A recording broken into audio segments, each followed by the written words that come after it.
Danijela Ivanović. Dobar dan, ja sam Suzana Pavlović. Ja sam Miladin Kovačević. Ja se zovem Danilo Jovanović. EU za tebe predstavlja priče iz Srbije.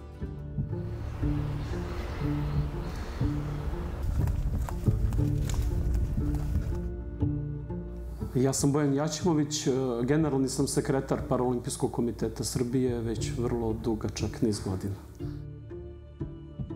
Paraolimpijski komitet Srbije ima za zadatak da obezbedi uslove za bavljanje vrhunskim sportom osobama sa invaliditetom. Ono što je naš suštinski zadatak je zapravo inkluzija putem sporta.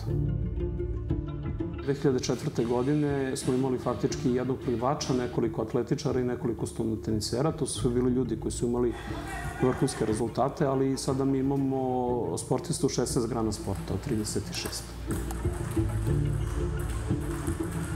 Njihova volja je pred njima oborila sve barijere. Znači, bez ikakve kalkulacije, bez ikakve garancije da će uspeti u tome, jako je bitno se kaže, i bez ikakve unapred definisane finansijske podrške.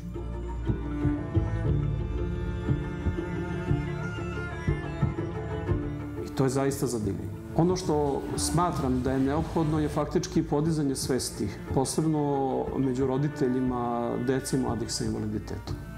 U smislu značaja i dobrobiti koje sport može tim ljudima da donese.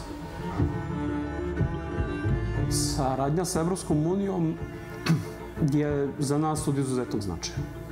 U ovom prethodnom ciklusu naš najznačajniji partner posle države je faktički Evropska unija. Paraolimpijski komitet Srbije je imao izuzetnu i finansijsku i promotivnu podršku.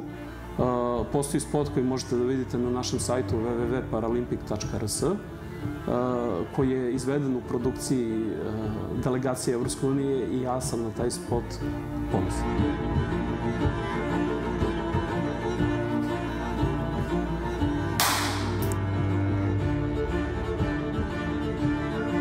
Smatram da je najveći uspeh Paraolimpijskog komiteta Srbije od njegovog postojanja do dana današnjeg to što svake godine podelimo 70-ak paketića.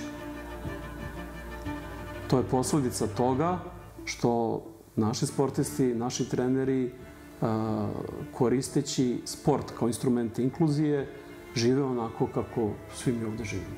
Znači imaju porodice, imaju decu, kad završe s karijerama imaju neke poslove i tih 70-ak paketića mene čine beskrajno ponosno. Zato što znam koliko ih je malo bilo pre 15 godina.